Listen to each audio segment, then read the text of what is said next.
Thank you for coming this evening. Hopefully we don't have any rain later on. Typically, we've had 2 of these already today, and they typically last about 2 hours. The actual presentation is about 10 minutes, but then we open it up for questions and answers, and we're here for as long as you would like to respond to any of your questions. So with that said, we're going to go ahead and get started. Everyone in the back of the room, you'll have copies of the presentation we're doing today, and there's also copies of the ordinances that we're going to be going over. So, so that you understand what's happening, the council's in the process of adopting 3 different ordinances. I'm going to go through each one of those in as much detail as possible. And then you have copies of the actual language with the strike-through highlighted and all the areas that are going to be changing, so you can take those home and really get into the nitty-gritty, but we tried to cover everything with the highlights in the presentation. So with that said, I'll turn it over. My name again is Yossi Galeano. I'm the village manager. I'm joined by Chad Friedman, who's one of our village attorneys, and Mr. Olmsted, Steve Olmsted, is our planning director. Next slide. Good evening, everyone. I'm asked to start off tonight with just kind of some background on the Citizen Bill of Rights and the chief of government, just so everyone knows that the information that are being provided tonight by the employees is going to be truthful and factual, and obviously there's penalties, as you can see on the screen if it's not, and we just wanted to at least frame that issue because there has been I guess some information in the community that things have been said that aren't true, but I think tonight they can be said to the best of our knowledge and factual, truthful. Thank you, Chad. Okay, next slide. So as I mentioned, we are in a 2-step process of adopting 3 different ordinances. The 3 ordinances, which we'll go into in greater detail in the next couple of slides, were all adopted on first reading on the October 12th meeting. Once that happened, one of those ordinances, which is the one that amends the comprehensive master plan, because of the state requirements, it must be sent to the state, and then you get feedback from the state on that one particular ordinance. That process where you send it to the state and they submit responses to us is supposed to be completed by November. So we anticipate that all 3 ordinances will be brought and scheduled for second reading to the council at the December 13th meeting. So the purpose of this meeting is to inform you as best as possible of what is actually in the ordinances and under consideration by the council. Next slide. So before we start, I want to frame what already exists along the entire corridor. So the current conditions along the entire corridor of Pinecrest Parkway allow for mixed-use, commercial, and office development up to 4 stories and at a floor area ratio of 0.73. So I'll go over a little bit more what that means, the floor area ratio, but I wanted to just frame that everything right now that's allowed on the entire corridor is up to 4 stories. You can build by right up to 4-story with a mixed use that involves commercial and office. Next slide. What also already exists in Pinecrest are what's known as the North Pinecrest Business Alternative Districts. And these are 3 particular areas that you can see highlighted in the red marks, and we'll show you those in more detail in other slides coming up. But those areas have existed for 20 years. Those are considered alternative district, which means that a developer that wants to develop in those particular areas can either pick the underlying zoning or as an alternative pick the zoning that would allow them to have mixed use with residential. So in those 3 areas already existing in Pinecrest, in those areas they allow for mixed use with residential, and it allows for them to be up to 4 stories with a development density for dwelling units set at 12 dwelling units per acre. And the floor area ratio for those areas is also set at 0.73. Next slide. So again, there are 3 ordinances that we're going to go over today. The first one we're going to go over is the Comprehensive Master Plan Amendment Ordinance. So if you grabbed some in the back, you'll note that there's a packet that looks like this, and the heading on the top is the Comprehensive Development Master Plan. It's about 3 pages long. That is the actual language that council is considering. So this is the strike-through, underlined, highlighted version that shows the changes in the code. But in a nutshell, the 3 ordinances that they're considering don't only affect 5 areas that are designated because of their proximity and right across from either existing transit stations or future planned stations. So it does not, none of the stuff we're going to go over does not affect the entire length, only in these district areas. Next slide. So this map shows you what's existing and what these ordinances are proposing to do. Everything that's in Aqua already exists. That is what we know today as a North Pinecrest Business Alternative District. And everything you see in yellow, if you look, the rightmost one is the one that is on Kendall Drive. That one proposes to be expanded. The area of that district is going to be proposed expanded. And then you have the 2 new districts, one at 104th Street and one on 136th Street. Next slide. So this takes a little bit more magnified view of each of the districts. So again, the blue is what already exists. That is right across the street from the Daylight North Station. And then the yellow areas are what's being proposed to be expanding that district at we call the Kendall Drive district. Next slide. Then you have the 2 other districts that are completely blue because the area that they cover is not changing. And what you see on the right is where the Roasters Toasters plaza is. And on the left is where Captain's Tavern is, what's held by the on-ramp. Next. Then you have a brand new district that's being proposed that straddles 104th Street. You'll have on the south side, you have the gasoline station, and you have 2 office buildings there.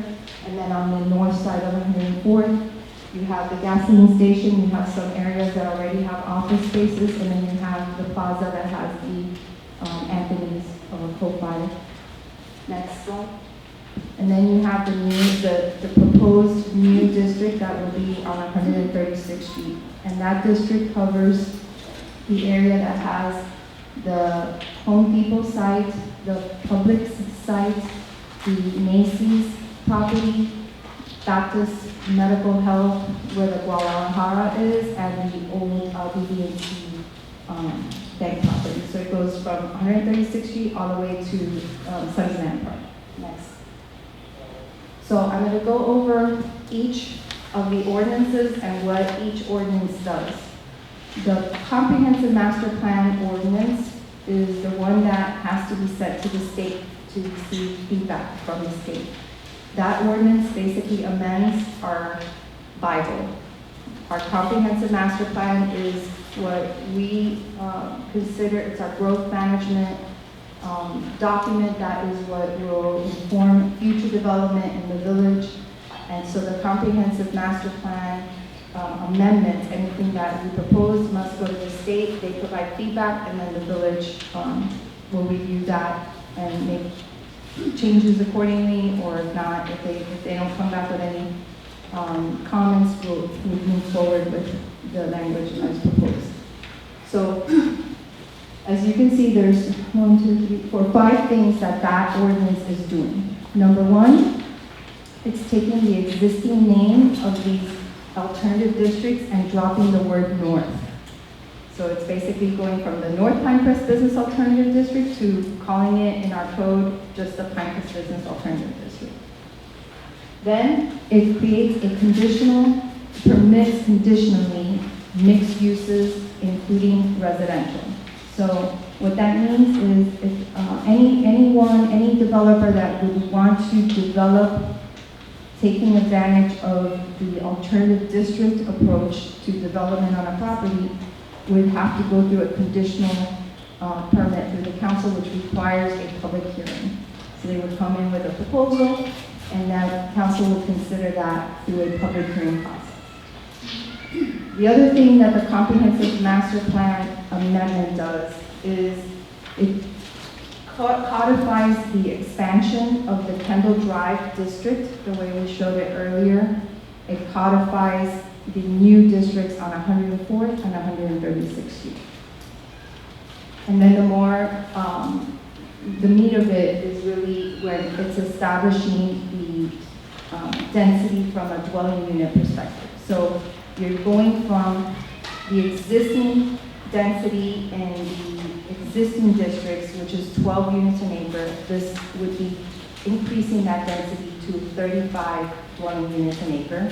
And it also changes the floor area ratio, which I'll go over a little bit more what that means, but it does change the floor area ratio from 0.75, 0.73, thank you, to a system where you have 0.40 if it's a one-story building, 0.51 if it's a two-story building, 0.70 if it's a three-story building, and 1 FAR if it's a four-story building.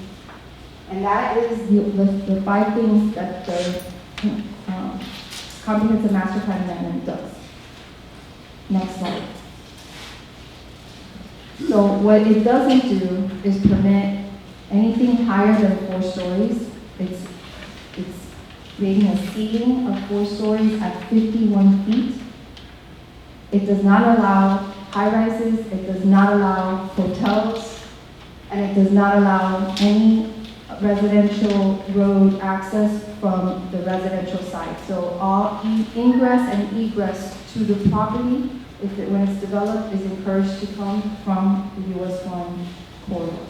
Next slide. So I'm going to turn over the floor area ratio explanation to Mr. Friedman so we can go over how that works.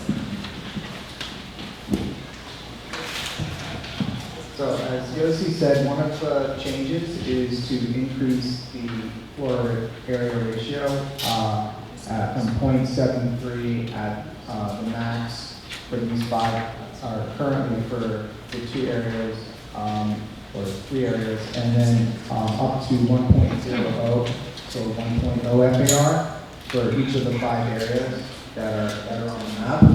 What a floor area ratio means, it's the relationship between the building's total usable floor area and the total area of the lot. So the best way to explain it is to give an example.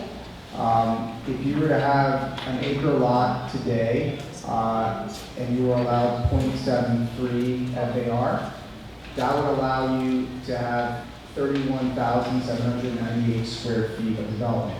So what happens is you take an acre, which is 43,560 square feet, you times it by 0.73, and you get 31,798 square feet. And that's how it works when you're identifying how much development rights you can have on a property. That's one factor that is part of many factors when you're developing. Sometimes height, setbacks, parking, open space limits the amount of square footage you can have on the site. So just because the code will say you can have 0.73, which would equate, in my example, to 31,000 square feet of development, you might not be able to achieve that once you back in all the other regulations. What's being proposed now is to go from 0.73 to 1.0. So that would mean that it would be, my example, on an acre lot, which is 43,560 square feet, you would times it by 1. So you would have 43,560 square feet of development. So development would increase by approximately 12,000 square feet on those properties that could achieve it. We have another slide further on, which will explain a little further. Do you want to go to the RCC? If you can hold the questions till after the presentation, and then we can get into any. So one reason why the village is considering adopting a floor area ratio or FAR of 1.0 is Miami-Dade County adopted a rapid transit zone ordinance which required the cities and within the county, so the incorporated areas and the unincorporated areas, to adopt a minimum FAR in certain circumstances of 1.0. The village has decided to apply this minimum FAR of 1.0 consistent with what the county has requested in the 5 areas as shown on the map. FAR is not density, so we're not talking residential density or residential units. We're really talking square footage for non-residential development.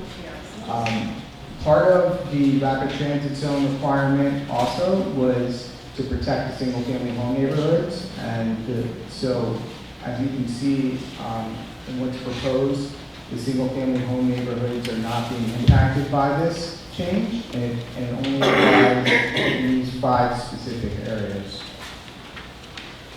You want to go into the remaining? All right, so we went over the comprehensive master plan amendments. Now we're going to go over the land development regulation amendments. That's the second ordinance. You'll see it's the beefier one of the handouts and it's titled Land Development Regulations. So you have, again, homework. You can go home and look at it, because this is like the strike-through underlying version of it. But I'm going to give you the highlights of what the Land Development Regulation Ordinance is doing or trying to accomplish. So firstly, it's going to protect existing single-family neighborhoods from encroachment by incompatible development and incompatible impacts, including things like noise, glare, traffic, congestion, and other associated impacts. It permits business and professional offices, it permits general retail services, and it permits restaurants without drive-thrus. The ordinance also conditionally permits the use of alcohol on premises, structured parking garages, public utilities, and all permitted uses that mix commercial, retail, and residential, as well as government facilities. So going back, when we say conditionally permit, it means that it's not by right. Any developer that would want to avail themselves of the alternative district approach would have to come to council before a public hearing to get approval. It's not done by right.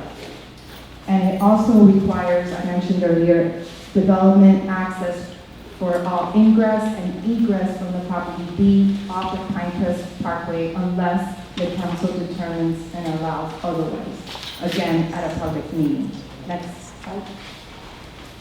So to continue the highlights of what's in that ordinance, we are limiting again and codifying a limit of 4 stories maximum, not to exceed 51 feet of any building height. We are reiterating the floor area ratios that I spoke about earlier, where you have a 0.40 floor area ratio on a 1-story building, 0.51 on a 2-story building, 0.70 on a 3-story building, and 1 FAR if you have a 4-story building. It again reiterates and sets the maximum dwelling units per acre at 35 dwelling units an acre. It also increases the minimum size of apartments from 600 square feet, which is what our current code has, to 1,000 square feet. So now you can't build anything less than 1,000 square feet of unit.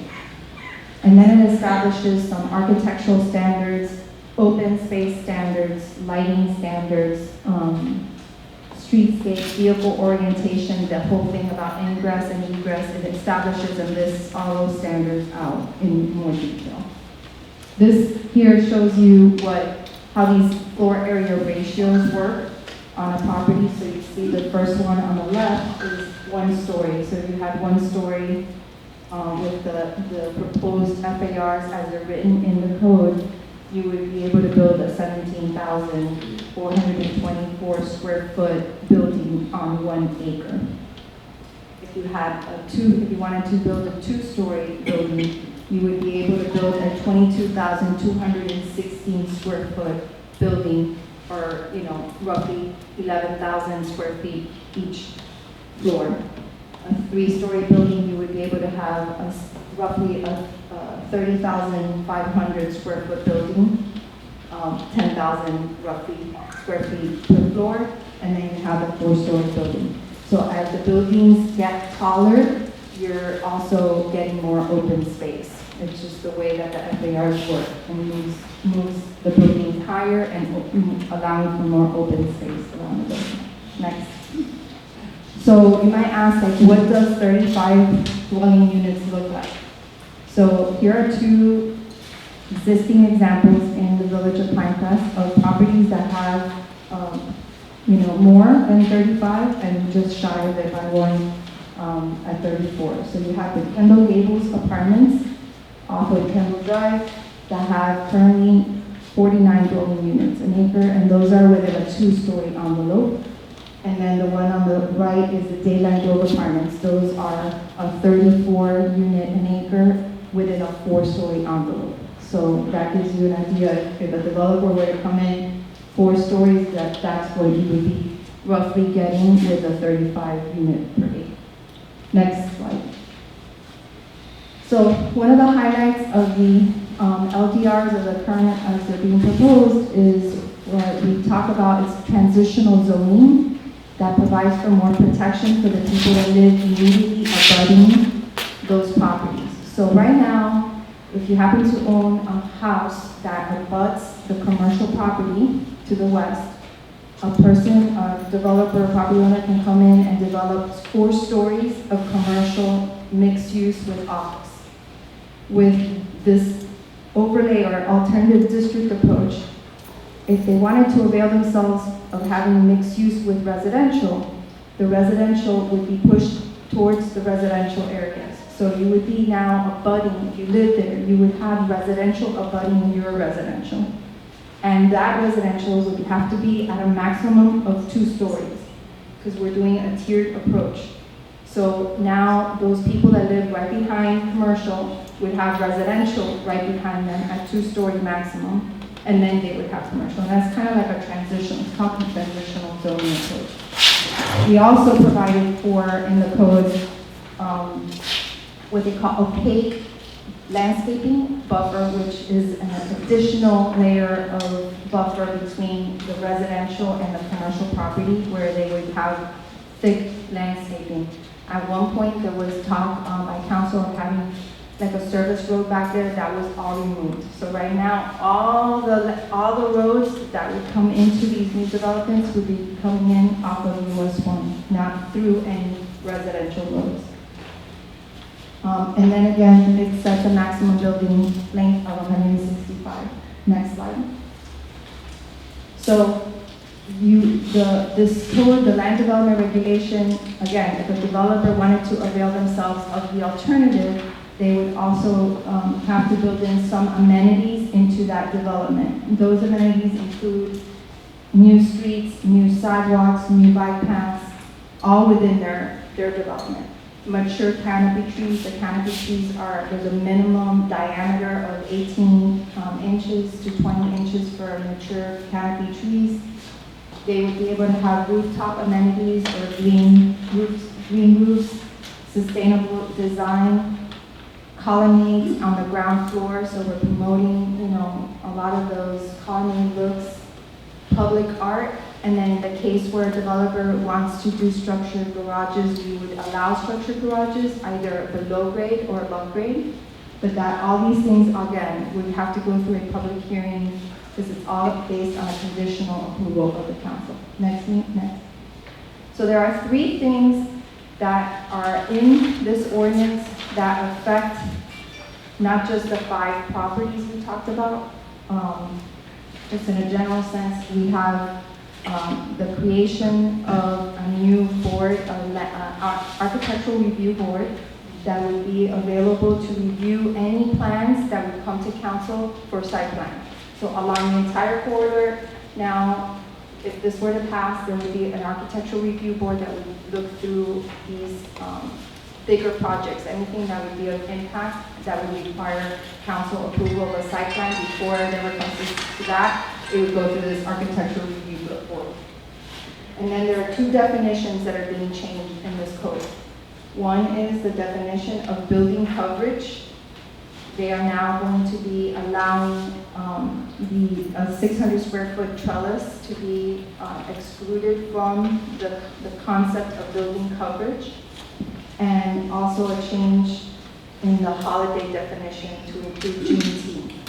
You might ask yourself, well, why is this even being thrown in there? And it's because this part of the code has the language for construction of when people can actually do construction or not, and holidays they're not allowed to do construction. So those are the things that are affecting the entire corridor per se, that are not just subject to the 5 different districts. Okay, next slide. The final ordinance is what we call the zoning map ordinance. And the zoning map ordinance does basically 3 things. It highlights the 5 locations of this alternative district. It leaves the underlying zoning intact, so nothing's changing. So a developer today can still come in, even if this were adopted, and build with the existing code. You know, mixed use with office and retail up to 4 stories, the same exact thing they can still do. And then it zones Gary Maxner Park, which is the new park the village purchased that's on the corner of Kendall Drive and 67th, from residential to Parks and Recreation. So that's built into the new zoning map. Next slide. So one of the questions that we get a lot and concerns has, really gone around the idea of how much traffic is going to be generated in this type of new development option versus what if somebody were to develop with the code the way it is today without that option. So this shows you in a nutshell the different number of trips that are generated by different uses. So in a nutshell, what this means is any residential development, if you replace the same amount of square footage of commercial with residential, the amount of traffic that is generated is substantially less. Why? Because commercial traffic generates more trips. So these numbers that I have up here is just based off of a manual that's called the Trip Generation Manual. That's what the traffic engineers use when we are looking at new projects to determine what the traffic impacts of that project would be. And this shows you the peak AM hour. So I picked the numbers of the highest number of traffic, which is typically the peak AM hours. So you would see in a typical retail, like Home Depot, for example, generates about 6.41 trips per 1,000 feet. Office use generates about 1.56 trips per 1,000 feet. Mid-rise residential, which is what we're considering here, is 0.35 trips per 1,000 feet. So currently, as I mentioned, people can come in and build 4 stories of commercial retail with office use. If now you add the component of residential, you would still have to stay in the 4-story envelope, but you would be replacing whatever amount of square footage you want as a developer with residential. So you can see how that would impact the number of trips. So that generates, at least the amount of vehicles you can expect to be coming in and out of those properties. There's still the issue of how the vehicles are oriented through the property and making sure that they don't, somehow affect the neighboring property. So that would all come into effect and be considered when we do the development review. Next. Okay. So I tried to get through that fairly quickly, but now what we're going to do is basically open this up for questions and answers. There's a lot of information. We can go back and pull up some of the screenshots if you need to. But the purpose and what I hope that you leave here is understanding what is in the ordinances that the council is going to be considering, and any questions that you have, we're here to answer those. So raise your hand. Go ahead. You're talking about 4-story buildings, and in order to get 36 units to the acre, you're going to need to raise that building and have parking underneath. So when we're talking 4 stories, it's really 5-story because you got parking and then you got 4 stories above the parking, is that correct? So, and Steve, you can jump in there, Chad. The code allows different approaches, including having standalone garage structures. So it wouldn't, depending on the developer and how they come in for design, they can include the parking as part of a building that has residential and parking, or do the parking as its own standalone thing. This allows below grade parking. Well, what this doesn't allow is for us to go beyond the 51 So above technically, grade. you can have a 5-story building in 51 feet because you got 10 feet each story parking and then 40 feet on top of the parking, which makes it a total of 5 stories. So I just want to make sure I'm understanding this correctly, Right. because you're saying 4-story, but really it's going to be 5-story. The code is written to allow 4 stories at 51 max. That means, excuse me, that 4 stories above grade, not 1 story of parking and then 4 stories of residential on top of that. That's not what's allowed in the code. It's 4 stories above grade. The reason that you see the 51 is because the architects that were part of the advisory committee suggested that now with newer, standards of building, a lot of times they like that first story be a little higher, and also for the mechanical, anything that has to do with, the air conditionings and stuff like that. People, just in a general sense, are now liking not to have like 8-foot ceilings. They want a little higher. So that's why it was switching. The code currently allows for 45 feet, so we're adding 6 feet and more, but it's to maintain a 4-story envelope, not more than that. And that's going to be across the same ordinance across all of US1, so it's all going to be a 4-story, 51-foot.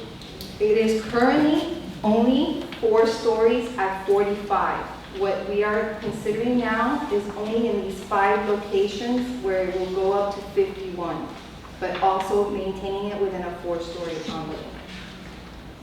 Yes. Thank you for a very well thought out planning process. Appreciate that from the staff. I had a question, the last thing you showed about the trips per type of unit. That is just sort of a general relationship, right? Yes. I think here, the way this is structured, close to transit, close to the main artery, I would expect that number would be dramatically lower for residential there, because basically people have no reason to go into it. We would hope. Yes. Yeah, I mean, I live close to some of these buildings in North Pinecrest, and then, I don't see any traffic to speak of coming from apartment buildings driving down into the interior. Because there's no real reason to, right? So I think that number might even be Higher. more. Right. Yeah. More, the idea of developing near transit is to hopefully have people use the transit, which would be right across. Hopefully that is what we're trying to inspire those people. Yes, sir. On the master plan amendment, it says all street parking area and garage shall be excluded from the floor area ratio requirement. Does that mean that the parking is separate from that FAR calculation? Yes. So in essence, you can have 0.70 on the building and then cover the rest of the property with parking?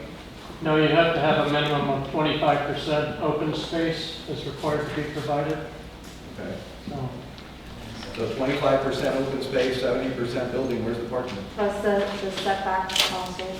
and you're required to meet minimum setback requirements as well, and landscaping requirements. Yeah, where's the parking? That's the question, where's that going to go? Well, they can provide underground parking, or if they're going to provide above ground parking, that's going to take up some of their developable area, obviously. Okay. The other question is, Mr. Friedman, you mentioned that the ordinance by the county requires us to make these changes. We've had several people look at this, including attorneys. They said, we don't have to do anything. It's suggested or preferred, but it's not required. As a matter of fact, if we make changes after that, if we make any zoning changes, we're expected to follow the county's 1.0 FAR. So, could you? Sure. I think that a lot of the confusion is, number one, the RTZ ordinance started out in March of 2021, right? Yes. There were a number of changes to that ordinance. To your last point, that was in the initial drafts of the ordinance. In September 1st of 2022, the County Commission adopted a revised ordinance, which made it clear that the cities still maintain their zoning authority. There is a requirement that the cities have to adopt a 1.0 FAR. Now, there are no penalties for it. So in 2 years, the County Commission is going to look at it and they will decide on how they want to try to enforce that against the cities.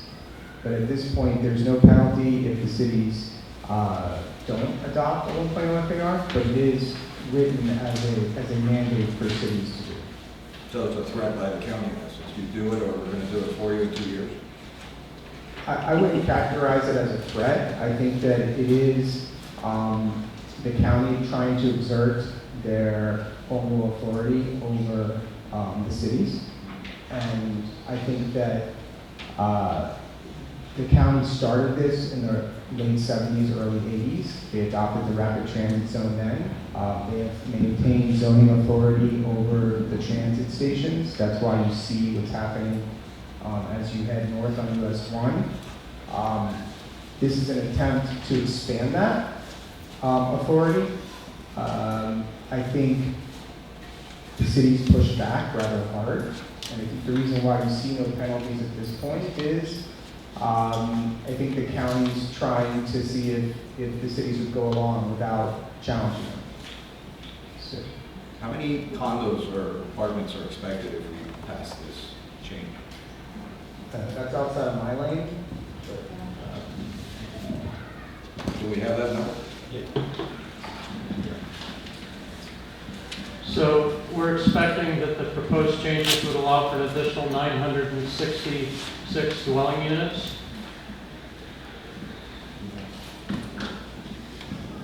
Beyond that which is permitted today.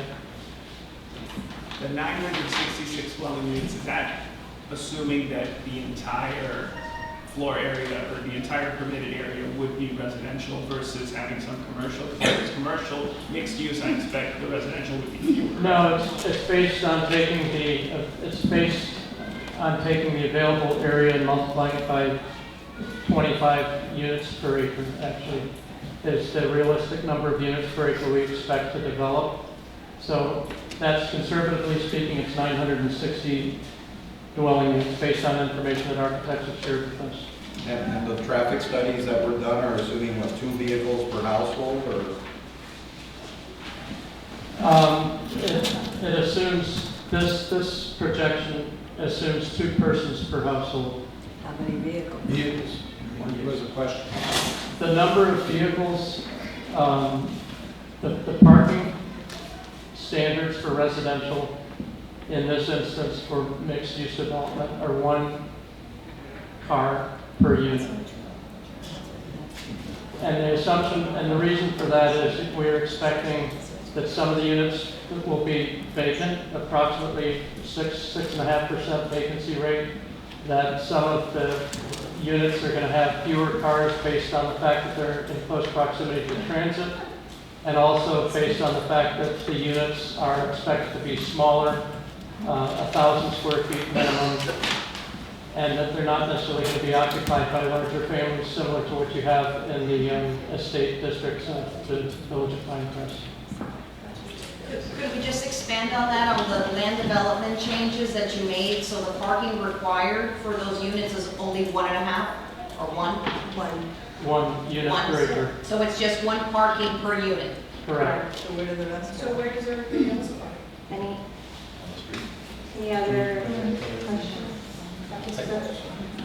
The questions I have, I live close to 136th Street, and that's one of the bigger developments that you're proposing.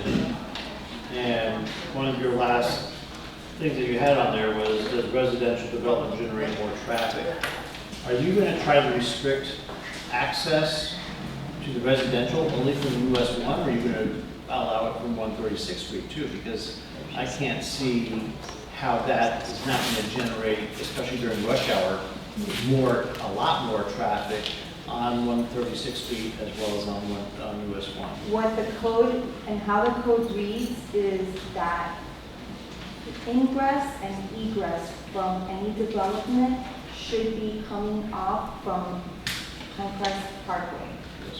So, or yes, US 1. So, but it does have a caveat that unless the council makes a decision otherwise. So what does that mean? That means that when the developer comes, because remember, what we're doing now is setting up a framework. We don't know what developers are going to come in and what it's going to look like. When a developer comes in and they wanted to avail themselves of the residential mixed-use approach, they would have to come in with a site plan showing how they're gonna, circulate vehicles, how people are gonna enter into that property. And if at that time they were gonna try to pitch something like coming off of one of the side streets, like 136 or 104th or whatever, they would have to show that to council, and that would be debated and considered. We would have traffic studies, concurrency review, all that would happen ahead of a public hearing, and then all things weighed together. What I can tell you that council's committed to is not opening up any streets that don't exist now from the rear, like especially on the bigger property, like on 136th Street where you have massively big properties and the potential that somebody might try to pitch to open a street from the residential area into that property, that council would definitely never go in that direction. So the gist is to try to keep all the traffic on US 1 coming in and out of those properties. Well, especially that parcel, you basically have 84th Avenue, which is all residential, 136th Street on the south end and 132th Street on the north end. And you already have all the traffic coming from the development. And remember that, okay, so you're looking, can you pull up the slide that shows like 136th Street? So 136th Street, that district has multiple property owners, right? So you have the property owner that has the Home Depot, then you have the property owner that has the Publix, then you have the property owner that has Macy's, and like that. So when you look at a district, it's not likely that that entire district would ever get redeveloped, because some of those developments, like Baptist and even the Publix is fairly new. So those things won't get redeveloped anytime, probably in our lifetime. The Home Depot site, which is about 10 acres, would likely be one of those that will redevelop. Macy's, there's been talk forever of people trying to buy that property.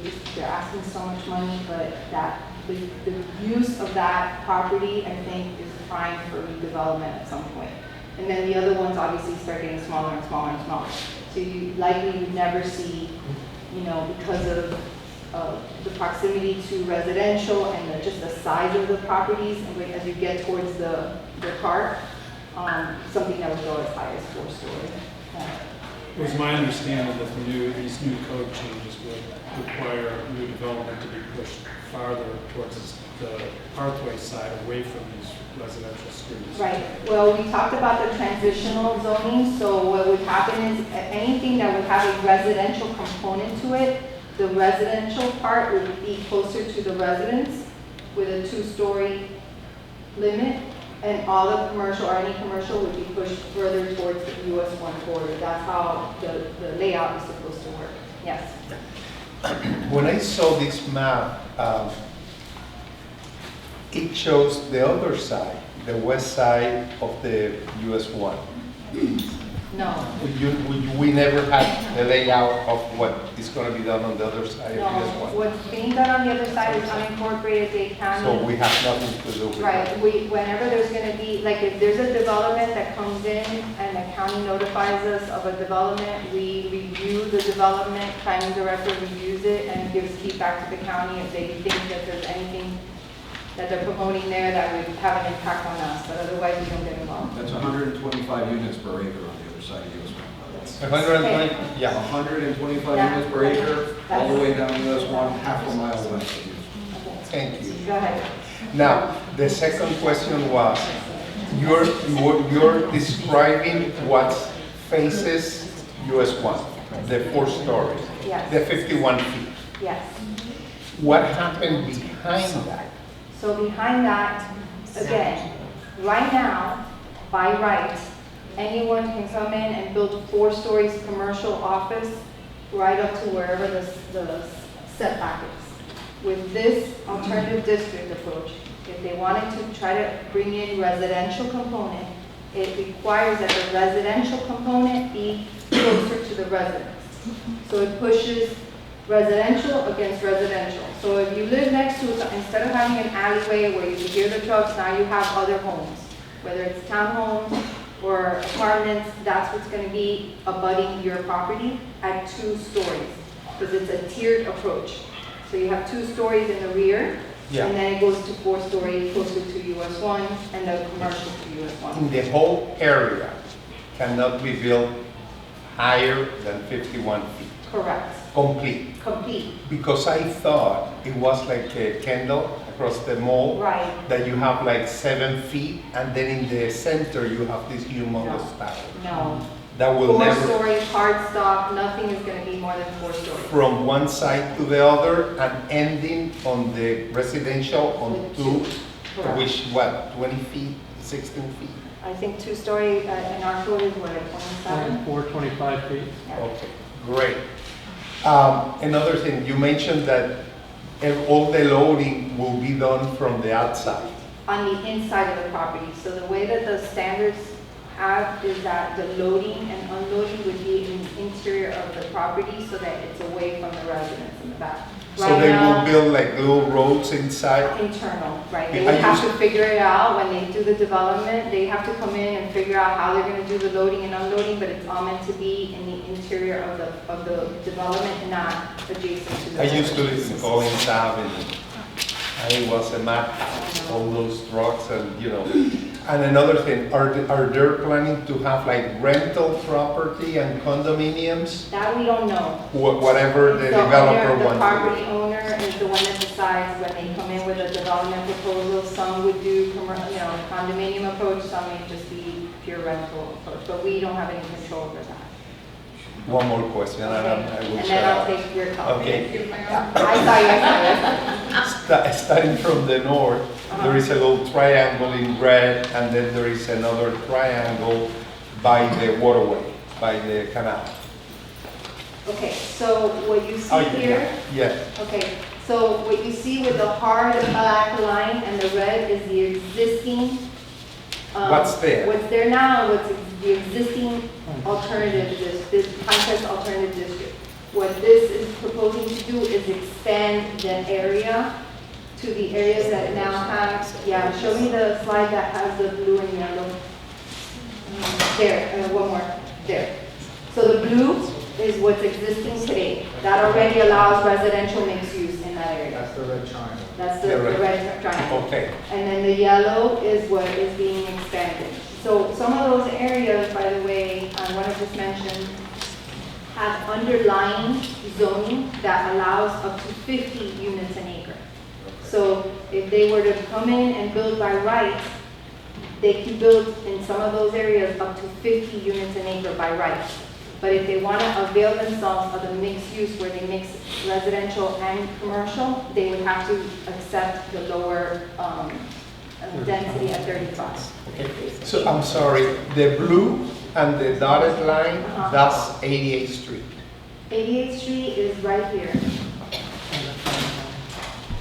This is 88th Street here. Oh, okay, And then like 67th is down here.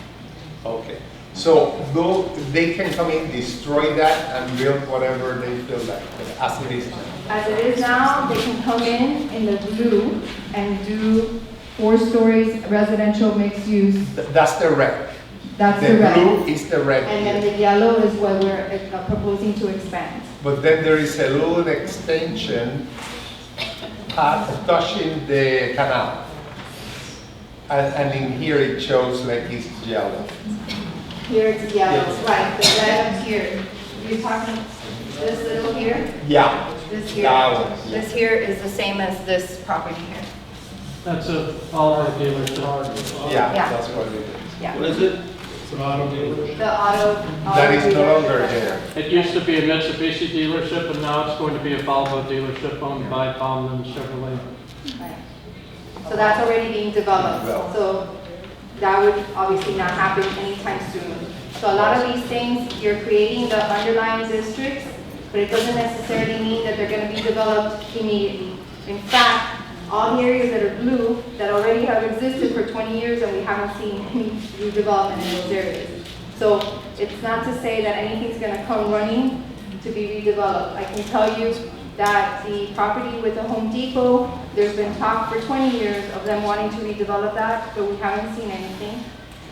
The one that I can tell you that I do believe is gonna come sooner than later is where Captain's Tavern is, because that whole area was bought recently, so I have a feeling that that's gonna happen. Let me just take her first, because she has her hand up first, and then. So is the 1 car per unit, is that something that Pinecrest is deciding? That's just proposed. That's been recommended by the committee and the consultants that worked on preparation of the plan. I would like to share my opinion. I think it's an unrealistic number, and I'm going to tell you why.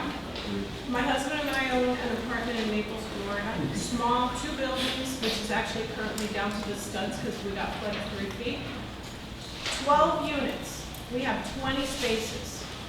1,080 square feet each apartment. So we're talking the same situation, right? We have a horrible parking problem. Why? Most of the apartments are occupied by a couple, both work, both have a car, or a couple and 1 child. They're small apartments. You're not going to have a family of 5 living in a 1,000 square foot apartment.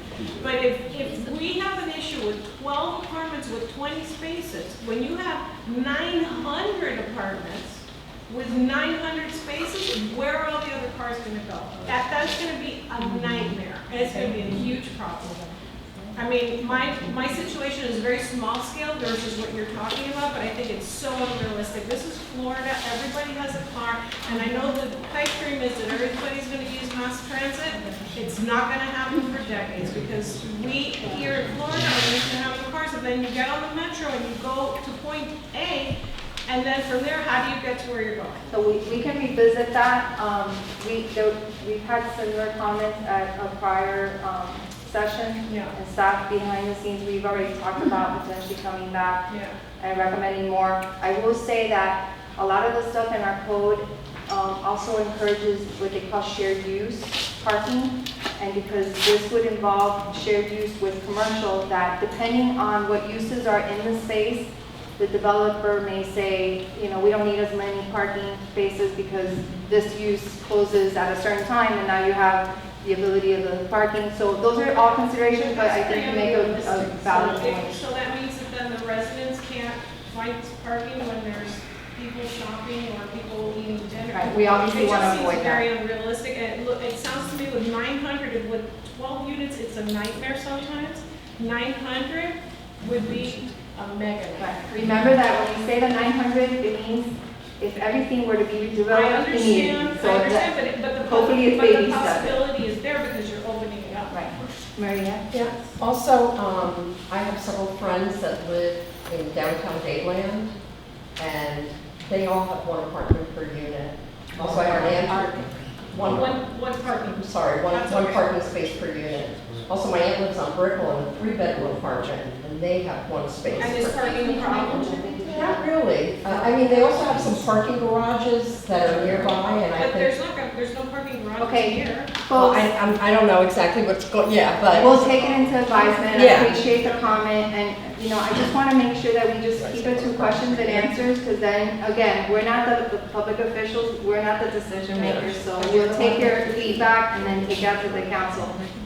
Go I ahead. just wanted to mention, you brought up the Home Depot property, and I know that there's nothing official in the works, but it would be kind to inform everybody that they have hired an attorney, a zoning attorney that's very well known. So they have some sort of intention for that property. So everybody should know that, at least. You should know that. You know, that there's something in the works, and there's a reason why they hired a high-end zoning attorney. For 20 years, we call it the Spectre property. That property, there's been ideas floating about redeveloping that property. We got a lot of concerns about obviously protecting our Home Depot because it's very near and dear to our hearts. We all love shopping there. I can tell you that we don't control what private property owners do, whether or not they want to keep Home Depot as part of a potential future plan. It's left up to, those are private agreements between the franchises and those property owners. But I will tell you that that happens to be the #1 Home Depot in sales, I think in the United States. It's very profitable, and there is talk of doing redevelopment of the actual Home Depot building. So I don't foresee that going away anytime soon. Go ahead. Okay, I just want to piggyback a little bit off of what the gentleman was talking about earlier.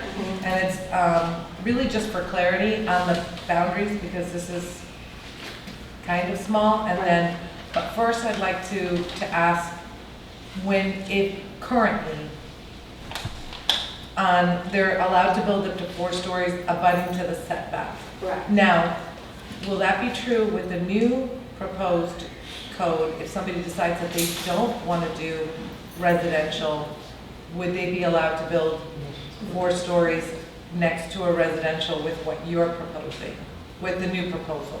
So what we're proposing allows them to build up to the setback in the rear with residential. If they're going to avail themselves of the alternative district, they can build residential, but it would have to be the residential on the rear of the property, abutting residential with residential, with a 2-story maximum, because it's a tiered approach.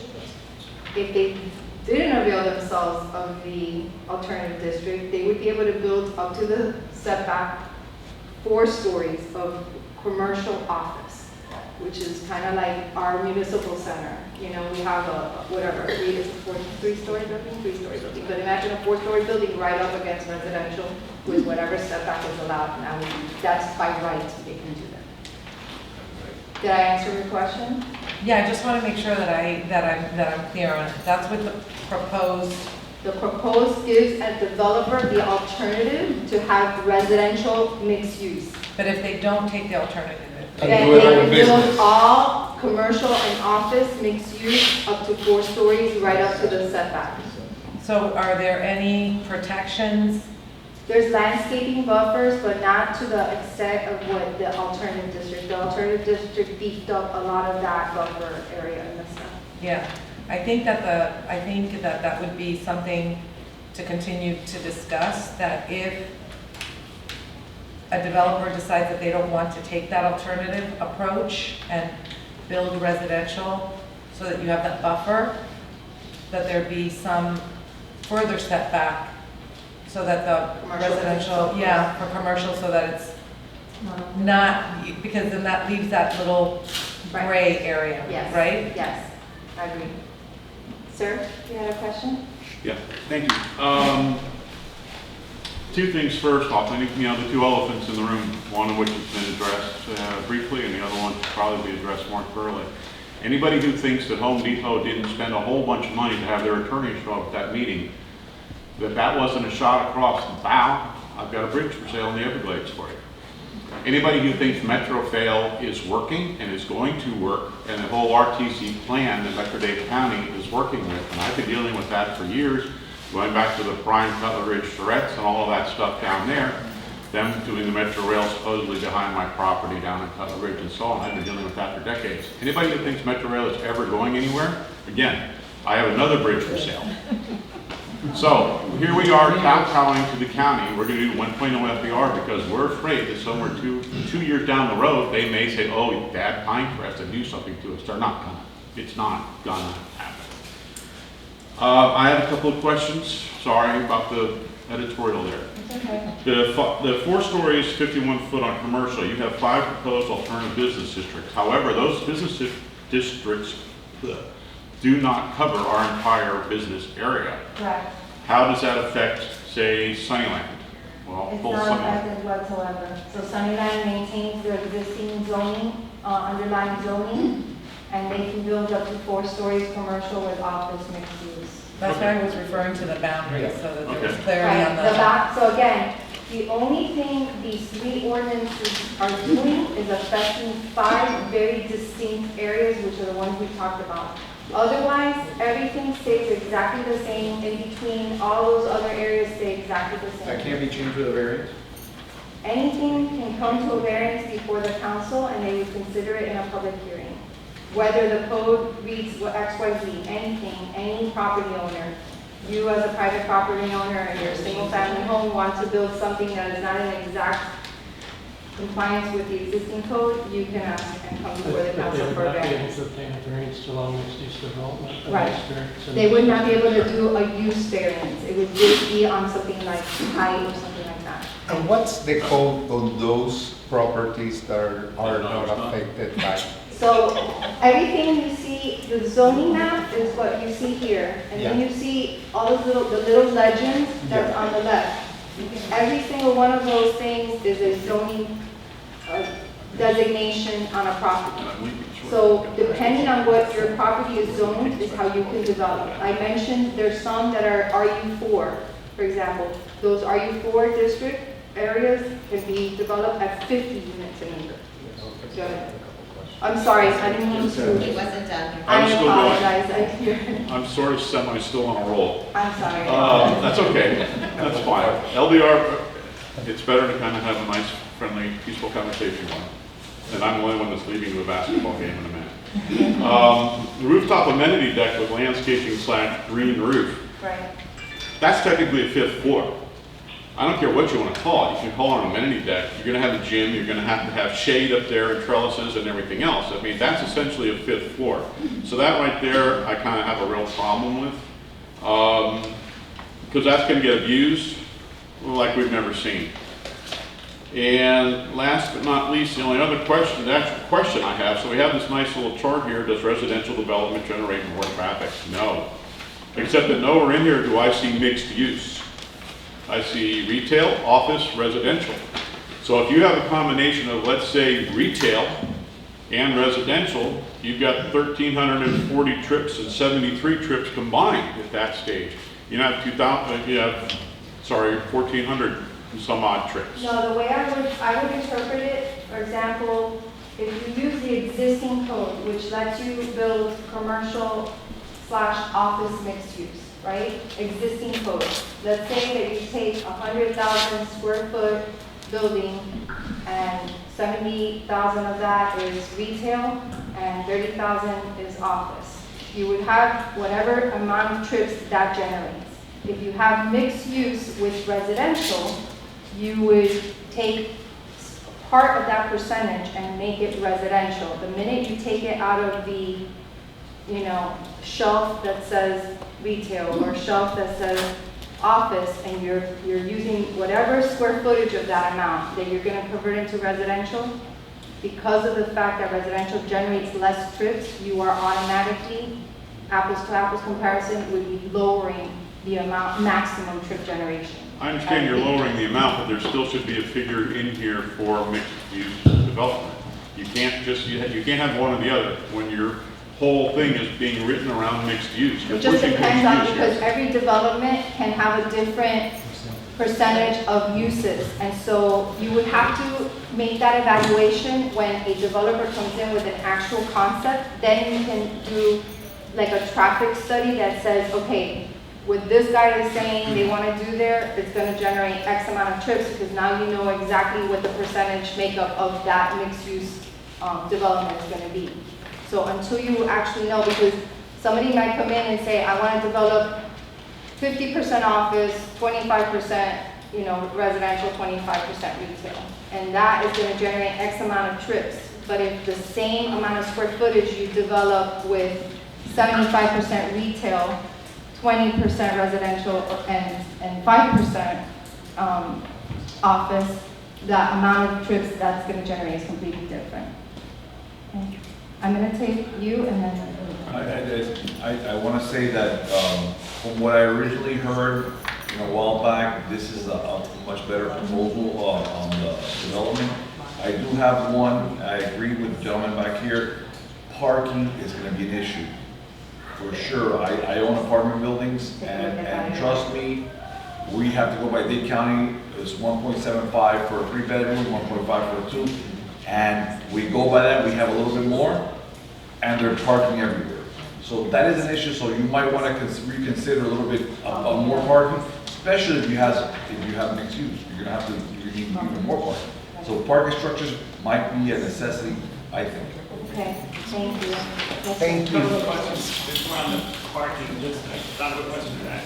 The existing commercial that exists on US1, is that zoned for parking? Somebody could take an existing commercial property and make it into a parking garage today? No, No. our code, the current code, it doesn't allow, structured parking the rest of on the rest of the, as a permitted use.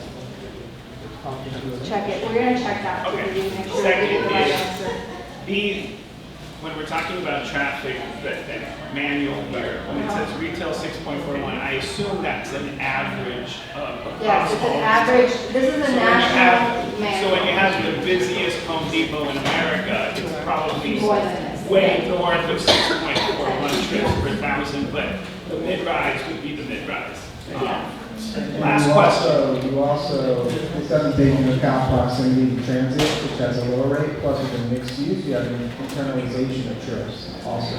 So this is just kind of an example, it's a very basic example, but when the traffic engineers are reviewing it, you have those other factors that would show probably better traffic. But what I think it would be reasonable to assume that the delta between the traffic that exists today at Home Depot, if that were to be redeveloped into Yes. mixed-use residential, would be much bigger delta than 6.41 to 0.35. Given Probably the be high volume. multiples of 6.41. Yes. Yeah, but if you're still gonna go to Home Depot, you're gonna have to go to a Home Depot, right? So you're gonna have to get in your car, whether it's to the one on 136 or to the one down in Federal Ridge or the one in If Kent. we can keep things to a question. Into the building. I have two questions. Okay. Last question. Okay.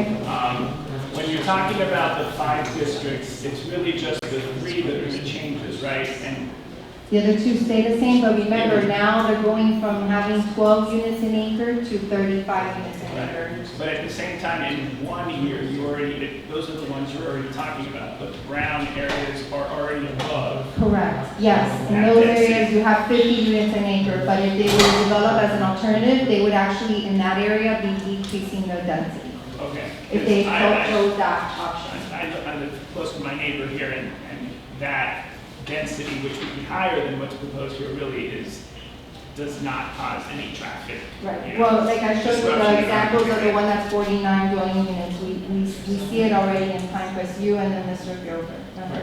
I think this is a really big critical question for a lot of people, and I'm very happy with all of this stuff. But from some other comments, if someone wanted to come in 5 years from now or 8 years from now, and they wanted to do 6 stories, I know we're adopting 4 stories. Right. They would still be able to go in front of the council and ask for a 6-story or an 8-story building. The attorney's gonna answer that question for you, the short answer is no.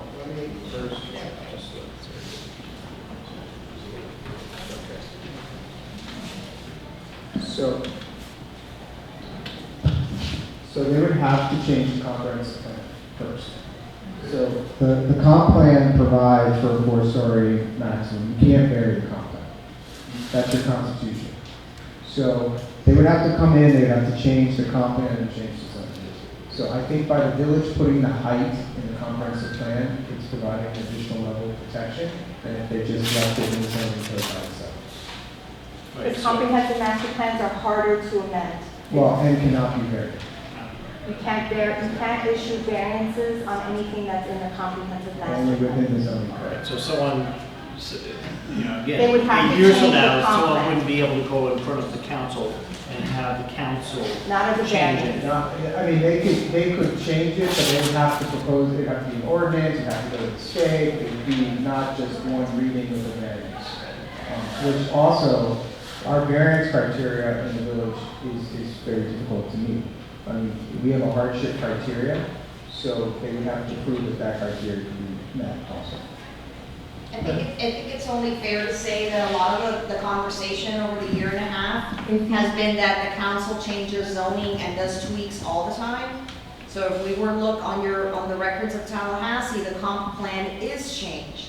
So I just wanted to be clear that residents don't think that it's very difficult to change or it's virtually impossible to change, like the Constitution is difficult to change.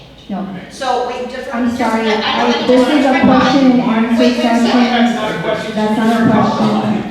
Okay, Mr. Gilbert, you have a question that you I want just to want to ask? finish my comment, Yossi. I'm sorry, this is I don't not think for it's fair to say participating. that. I don't No, think it's fair. go ahead.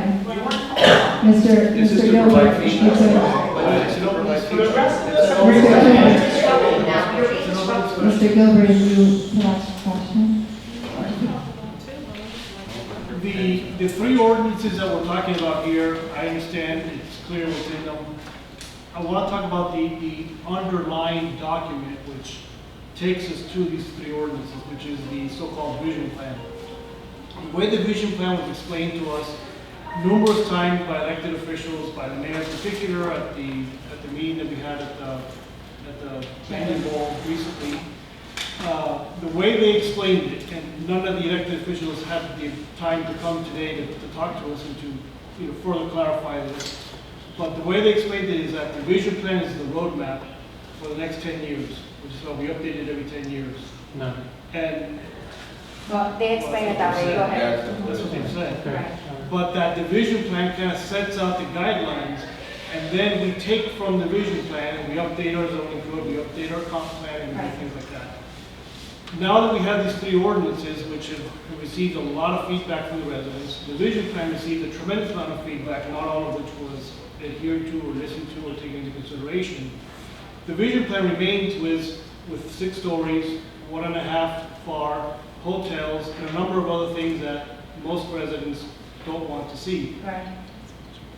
Why are we not going back and updating or changing or finalizing the vision plan to match what we're doing here? Because what this does is, as long as the vision plan is there for the next 10 years with these additional features and opportunities, the zoning plan, the comp plan can be changed at any time, and the defense and excuse from council is going to be, oh, but the vision plan, which was created and done with all the citizen input, allows us to go and recommended that we go up to 6 floors and have hotels and have 1.5 FAR or more. Right. So we're going to go ahead 6 months from now or next year and tweak the comp plan and tweak the zoning plan.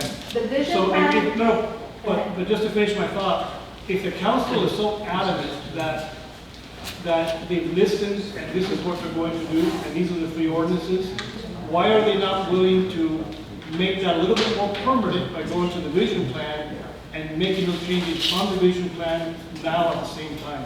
So the vision plan, as you know, because you were at that meeting, is a planning exercise that was done. The vision plan contains recommendations that were provided to the council by the advisory committee that was formed. They came up with these concepts. Even the vision plan from 2012 had recommendations that also went as far as going 6 stories. These are planning exercises. That is not what council is doing in terms of codifying and making decisions. They have been clear in their ordinances, which is the code, right? The comprehensive master plan is the village's Bible, for lack of a better word. There they are codifying the limit of 4 stories. They are codifying that there are no hotels. So those concepts that are included as recommendations by the committee are what they are, recommendations. That is not the action that council is taking.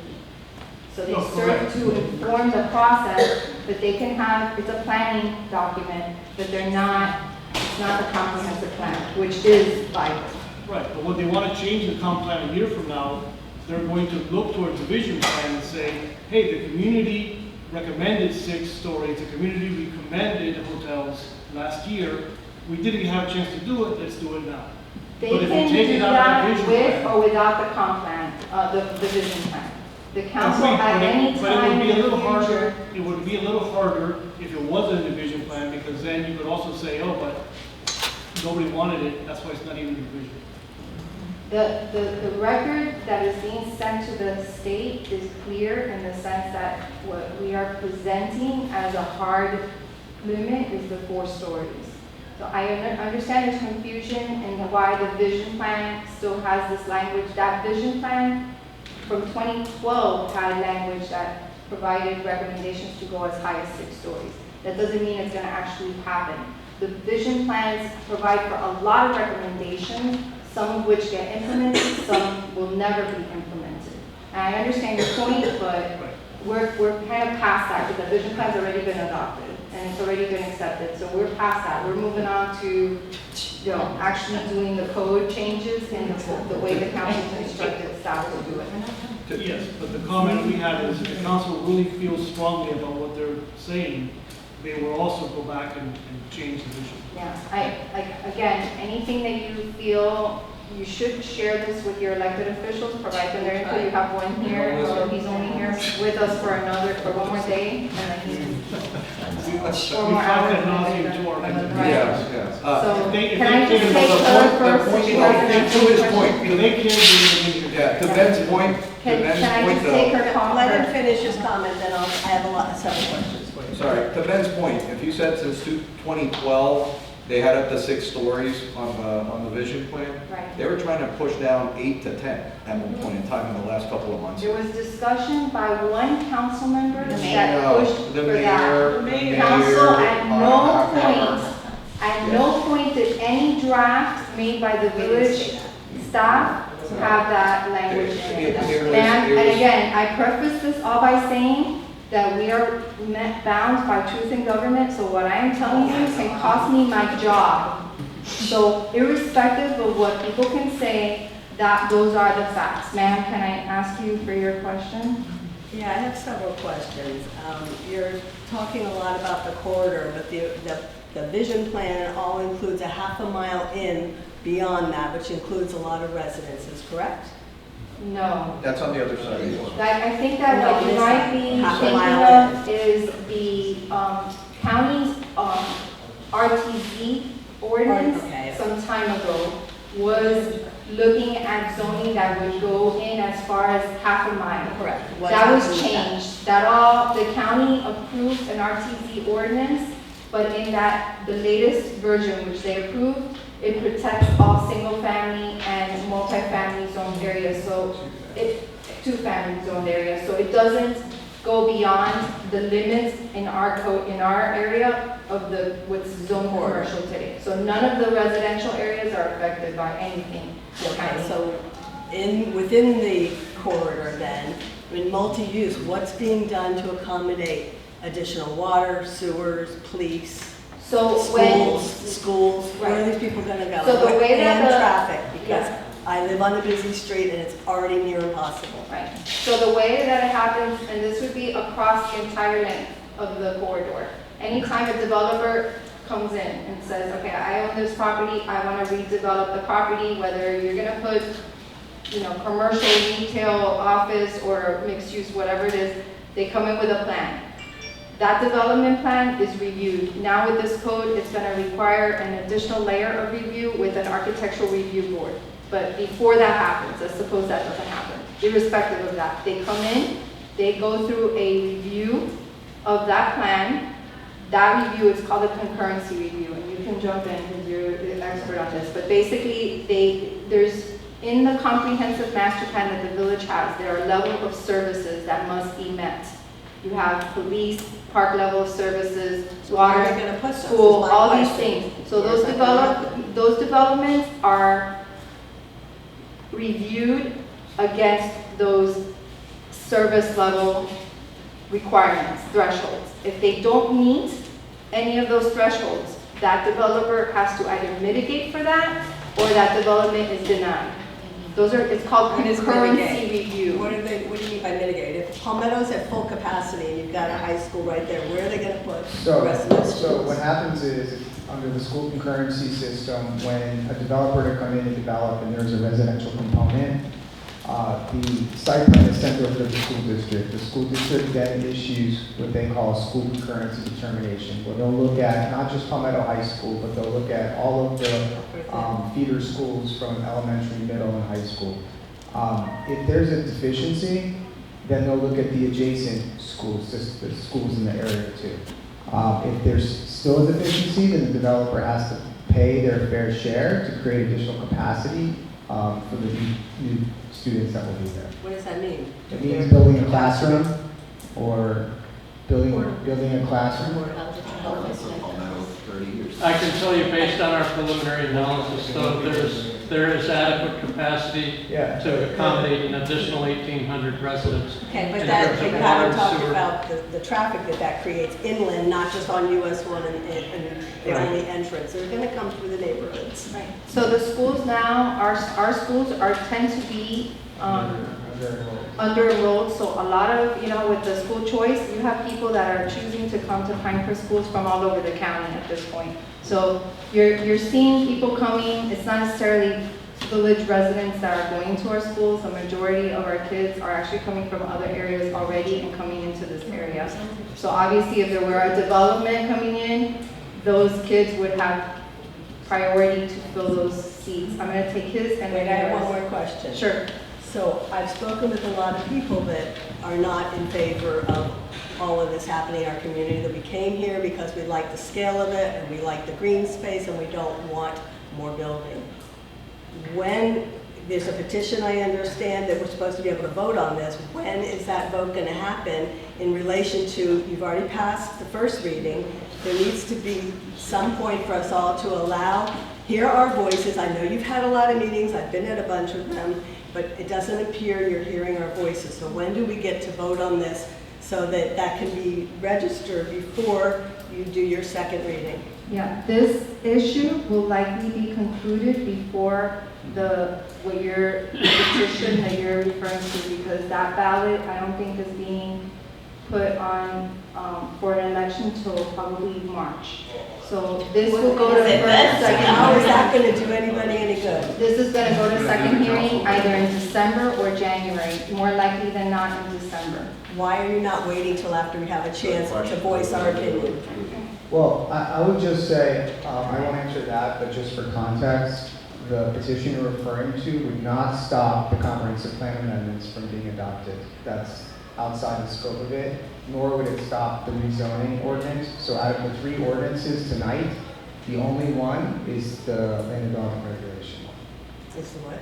The land The land development regulation one, Which includes this. which is Exhibit A. It has Exhibit A right here. I'm sorry, ma'am, I'm not trying to confuse, I'm just trying to clarify. Land development regulations are changing the height and adding the mixed use comprehensive part. That would be Yes. part of The the. mixed use is that would what's be going part of that to charter. Let's be clear. Let's be clear. The petition says, and we don't need to get into it tonight, other than that it says no zoning code or text changes, and then it limits it. And land development regulations. The FAR is also Excuse part of me, that charter. excuse me. And Can I FAR. finish? I'm finished, okay. Comprehensive plan amendments, not included. So ordinance number 1 on the list doesn't get impacted, okay? That's because state law prohibits petitions on comprehensive plan amendments, okay? That's correct. Okay. Ordinance number 2, which is Exhibit A, land development regulations. I would agree, yes, Correct. okay? Ordinance number 3, which is to rezoning map. This is a development order, okay? Developing orders prohibited under Florida statutes for referendums. So the only one, I'm sorry? Okay, the same statute that you said I was correct on, you can go and look at it. It's 163.3167. No development order, you can't do referendum for development orders. Right, the referendum is not meant for that, and I don't think this. Okay. No, but Can I we don't take need to more do it. I just want, I'm questions? not trying to confuse, but I just want to clarify that, I understand the concern that you are raising, but I just want to clarify that the first and third would not be addressed with that petition. And it just shows that. Sir. To the point about, being in favor of more green space and less development, am I correct that none of the proposed areas are green space today? Proposed areas for rezoning? They're existing commercial? Your existing commercial areas. Concrete areas? And the one park that the property the village just bought is Yeah, we're is rezoning. That's part. rezoning into park space. No, I'm saying But along the US1 parkway- corridor, none of those are green space today, No. correct? Thank you. Ma'am? I have a question. The other day at the meeting, at the village office, there was an attorney that said that according to our charter, the village had, I think it was 60 or 90 days when a petition was submitted to hold an election. I don't know quite, I'm sorry, I don't know where it is, but I have a question about that, because if that's the case, then holding this election off until March is violating the village charter, so can you Sure. clarify? I mean, again, it's outside of the scope of this meeting, but I'll I clarify understand, it. but I'm curious. I'll clarify it for everyone's benefit. That is in our charter, you're correct, there is a time frame. Okay. However, state law says that if you're gonna have a special election, you need to consent to the supervisors of election. So the state law trumps our charter. I mean, that's the way Florida law is, and the supervisors of election, we're not going to consent to an election during that time frame because of the general election that's occurring. Do we know that for sure? Yes. Okay. But that's So not then- a public record show. So then, instead of wasting time on a lot of these other things, maybe we should change our charter to reflect what the state says. Well, the state law was, by the way, the village's charter is not unique. That's in almost most charters in Miami-Dade County that I'm aware of have similar language because the state law, I believe, was changed after the charters were written. And I mean, it's difficult to change a charter. So it's not something that the village has just gone out to an election to just say that we're gonna call a special election only upon the consent of supervisor elections, and that's what the state law says, right? But I think with all fairness, you should add to that the supervisor of elections waits for instruction from the municipality, not the other way around. So it's the municipality's responsibility to submit that to the supervisor of election, and that's when the clock begins. So until it's turned over, the clock's not beginning. Actually, you're correct, except in this circumstance, the supervisor of elections published their date that everything had to be completed, and this petition was certified after that date. So, and we did speak with them. So, I understand the frustration. I'm not frustrated. So, well, okay. I understand the comment, but that's outside of our control. We just want to be clear because it does cause confusion to say that it's state law, that they're the ones that set the date. They're not the ones that set the date. You turn it, municipalities turn it over, and then the dates begin. Well, no, but the date was set. But you haven't turned it in. The date was set, okay, July 29th was the published date that every single city in Miami-Dade County had to comply. I'm not touching that point. I'm just saying that the clock hasn't started because the village of Pinecrest has not sent it in. No, we've already consulted with the supervisor of election. You have not formally sent it in. I'm not arguing with you. I don't want to debate you. I think what the manager said is correct. In our conversations with them, the elections department has said that we can hold a special election in March. Then we should That's wait. also. Are there any other questions on the US1? Then we should wait, issue? then we should wait, because you Again, I'm not a know, we have 2 decision maker. years, We're we not have 2 decision years, makers according here. to the Don't county. hear what Wait, information. we have 2 years according to the county to do something. Are there Why any can't we wait questions till on the March? US1 corridor? And Yes. if not, Don't then do we'll it. wrap it Yes, up. why can't we wait till after March to look at this since we have 2 years according to the That county? is related to a different issue. The Then, no, it's council not. is- You know why it's not? I'm Folks, gonna tell you why it's not. Is there any Because- other questions on the US1? Yes, I have a program? question regarding the US1. This is Yes. related to that. Go ahead. That question is, the voters in Pinecrest turn out up to 75% to vote. That means they like to vote on their own choice, on what they want to see in this village. You are taking that away from the residents here by trying to circumvent this petition that's out currently waiting for the people to vote. The voters. You should wait till after March to have this. I don't make Be- those look at- decisions, so let's well, start there. Well, Number listen, one. But you the leave council, And if you guys the cannot council calm down, we're gonna adjourn this meeting and we're done. Nobody's But excited. I will say this, The electors of this community have duly elected 5 representatives who have the authority to do zoning changes. They are duly elected, and under the current law have this responsibility and authority.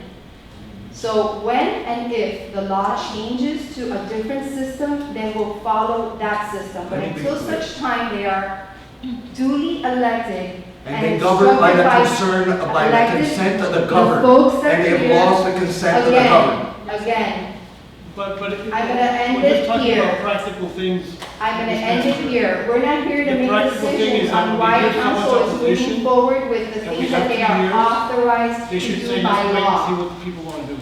They are authorized, they're duly elected officials, Okay. and they have the authority to do this. This has been a 2-year process that they have been undergoing to make these changes.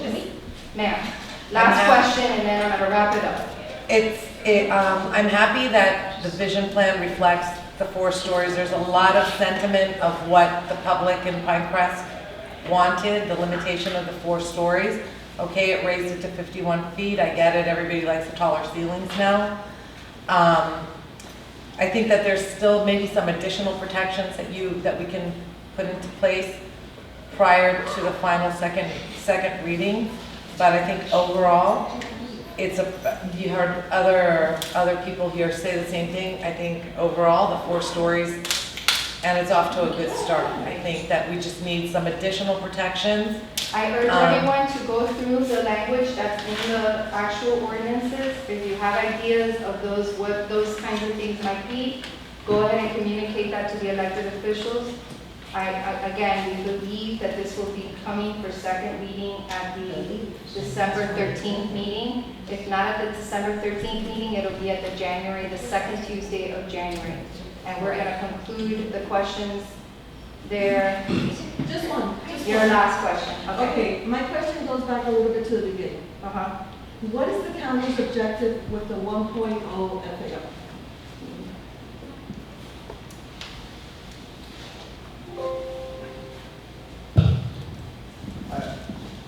From our conversations with the county, they backed into the one, they didn't want to end up mandating density. Their whole purpose, and I think it was said earlier, was trying to create ridership for mass transit. Right. Okay?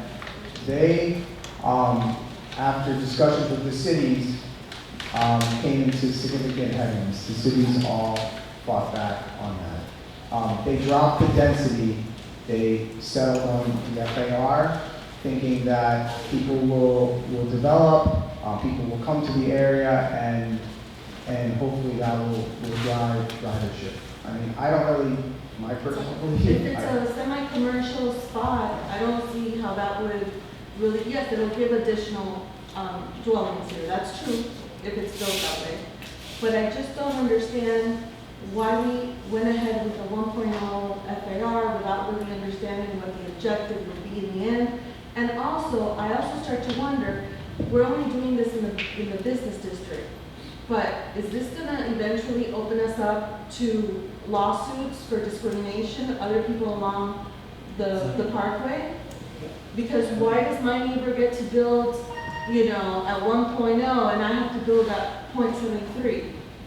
Yeah, the answer is no.